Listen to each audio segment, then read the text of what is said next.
Okay, let's unpack this. Today, we are plunging deep into the complex world of the filmmaker, Andrei Tarkovsky. Hmm.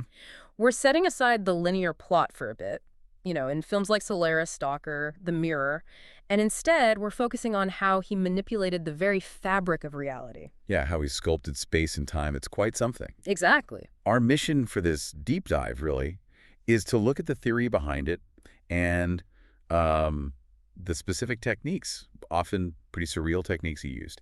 He forces you, the viewer, to stop just passively watching a story. Right. And instead, you have to actively experience his philosophical arguments, Yeah. his whole body of work. It's like a challenge to how we normally perceive things, physically and chronologically. And there's that key phrase he used, isn't there, about his own creative process. Oh, yeah, sculpting in time. He used the Russian verb vyat, meaning to sculpt. But you pointed out something fascinating about the word itself. Well, yeah, the linguistic root is interesting. Vyat is closely related to vit, which means to weave. To weave, okay. So when Tarkovsky talked about sculpting, maybe he wasn't just thinking about, like, carving away stone. Mm-hmm. He was maybe thinking about creating this dense, continuous, a texture of time. Weaving together different threads of time. Exactly. Across his whole filmography, you see these connections. That idea of weaving time, Yeah. it makes me think immediately of his most famous technique, or maybe infamous. A long take, definitely. These aren't just, long shots. They feel very deliberate,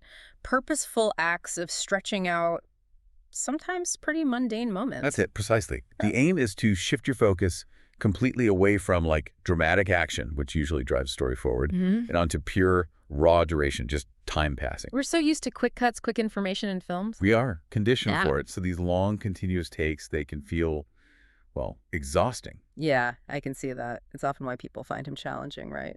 Or even, dare I say. Boring. Yeah, it gets labeled that sometimes. So how do you square that artistic choice with potentially losing the audience? Because I think the challenge is the point. If you stick with that exhaustion, the payoff isn't a quick plot point.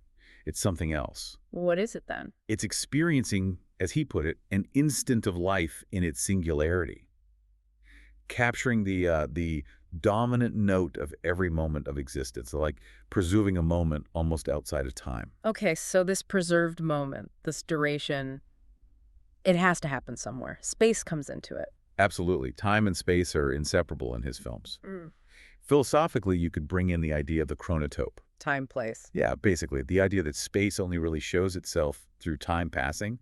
They're fundamentally linked. But films usually give us a sense of continuous reality, don't they? Even if they jump around, Tarkovsky seems to actively break that. He really does. He cranks up the discontinuity that's already there in filmmaking. Oh, You know, right. Scenes shot months apart are woven together seamlessly. Creating these weird non-linear links. Exactly. Between different times, different places. It makes you wonder if our own sense of a smooth, continuous reality is maybe just a construct we've woven ourselves. He often pulls you into the film through some kind of spatial strangeness or a temporal glitch that just throws you off balance. Okay, let's see this in action.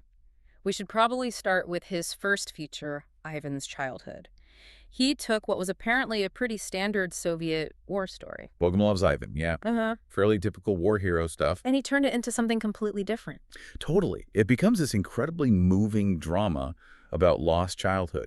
That very first shot, Ivan looking through that huge spider's web, Yeah. it immediately signals, okay, we're not just in socialist realism anymore.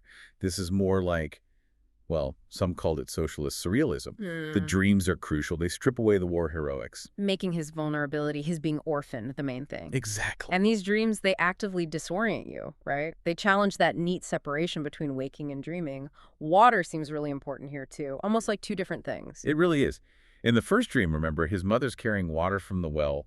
It's like maternal milk, life-giving. But then later. Later, water is death. The swamp is stagnant, dead water. And that final river crossing, the camera just tracking so slowly over the dark water, it feels like the river sticks. Taking Ivan to the land of the dead. Wow. Yeah. But then there's that second dream. This is where, for me, reality just completely fractures. His bed is somehow inside a deep well. It makes no sense spatially. It doesn't. And that's where he seems to question the very idea of a single unified self. How so? Well, you see one Ivan asleep down in the well, but then impossibly the camera looks up and you glimpse a second Ivan, peeking in from the top, dropping a feather. Whoa. Okay, so the film visually splits him in two. It undermines his singularity. Yeah. And that's when his mother says that incredible line, for you it is day, for the star it is night. Blurring the lines between opposites, light, dark, real, unreal. Exactly. Reconciling contradictions. Okay, so if identity was fracturing in Ivan's childhood, let's jump ahead to Mirror. Reflection, displacement, these themes seem even stronger there. Oh, absolutely. The mirror metaphor is everywhere. I mean, a looking glass is the perfect cinematic tool for messing with space, isn't it? How do you mean? It reflects things back, but often distorted. It can reveal these sort of alternative worlds or different time frames existing in the same physical spot. You see that really clearly in that vision inside the house, right? Where basic physics seems to break down, like that moment with the fire and water. Yes. The antagonistic fusion. Water is literally streaming down the walls, plaster's falling, and it's landing right near a lit gas stove. It's domestic, but cosmic chaos somehow. It feels like that. But maybe the most stunning temporal moment is when the mother character looks into a mirror And sees. and sees her reflection, not as herself now, but as an old woman. And incredibly, that old woman was played by Tarkovsky's actual mother. So time collapses. Aging happens in an instant within the frame of the mirror. Exactly. Temporal progression shown in a single, fixed space. It's quite profound. Okay, moving from family memory to art and history. Andrei Rublev. What's striking is that Rublev, the famous icon painter, he barely paints in the film. Right. His art comes from visions, not from depicting action. The painting itself almost feels secondary to the visionary experience. It elevates the act of creation, doesn't it? It's something spiritual. You see it most clearly in that Russian passion vision. Apparently, the original script had Theophanes the Greek having a vision that was all about brutal punishment. But Rublev's is different. Completely different. It's this stark winter crucifixion, emphasizing meekness, suffering. Wait, you mentioned kenotic ideals in the notes. For our listeners maybe not familiar, what does kenotic mean there? Why is that different from punishment? Good question. So kenosis. Yeah. It's a theological idea, basically Christ's self-emptying, giving up divine power to fully experience being human, including suffering. Okay. Rublev's vision leaned into that, deep humility. The Russian Christ figure is shown wearing peasant shoes, eating snow. It's not about power or judgment. It's about profound, quiet suffering. And that shift, that focus on humility, is what breaks his artistic block. Because he couldn't paint the Last Judgment. It is, yeah. But interestingly, it's text that triggers the final resolution. He reads the hymn to love, 1 Corinthians 13. Love is patient, love is kind. That one. He reads it against his blindingly white wall.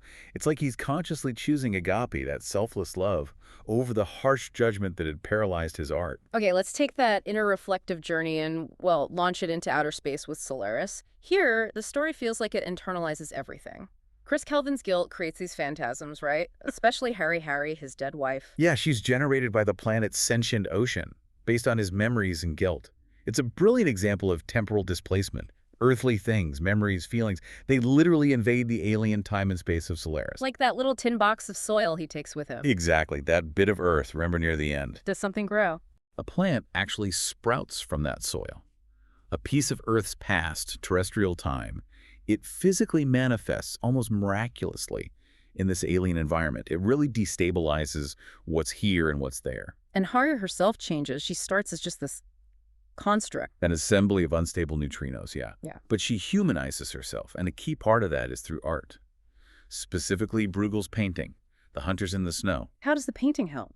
She studies fragments of it, really looks closely, and that act of observation, connecting the visual details in the painting to the home videos.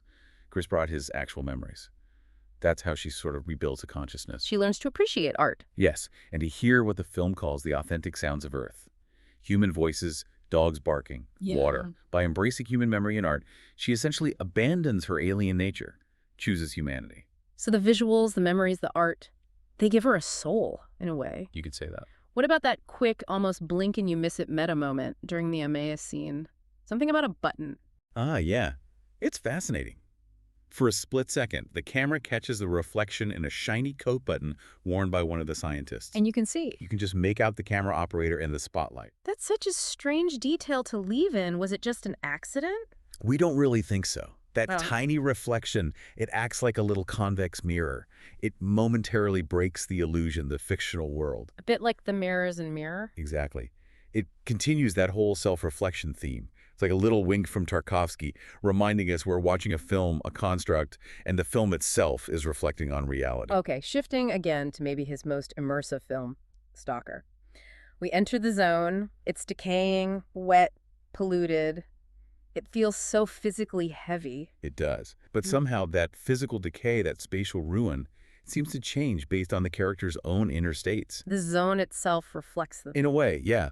And the zone is all about temporal decay, too. It's full of junk, polluted water. The key sequence, the real revelation, happens when the camera glides super slowly over that shallow pool filled with submerged stuff. Yeah, artifacts from human life just lying there underwater. Right. And importantly, among the debris are things that measure time but are now broken. A clock mechanism, a calendar page stuck on 28 December. So, instruments of time, frozen in space. Exactly. They witness time's passing but can't track it anymore. Spatially preserved memories of time. And this visual revelation is paired with another Bible story, isn't it? The Emmaus story, again, from Luke. Stalker recites it. He does, yeah, in this kind of delirious whisper. But crucially, he deliberately leaves out all the proper names: Jesus, Cleopas, Emmaus, Jerusalem. Why? What does that do? By removing those specific anchors, he turns a story famous for being about recognition. The disciples finally recognizing Christ into a kind of secret about the failure to recognize reality itself. Wow. So the viewer is left trying to recognize a fragmented story about failing to recognize the truth. It's credibly layered. And then he asks them right after, "Are you awake?" That question, awake or dreaming, real or illusion, feels central to his last film, Sacrifice. The big question is a nuclear war real, or is it all in Alexander's head? And that ambiguity is set up right from the start, using Leonardo's painting, The Adoration of the Magi. He calls it a dark theme. Why dark? Because the painting itself is so complex and unfinished. It's got ruins, hints of violence, and that prominent tree, a holly tree, symbolizing both birth and death.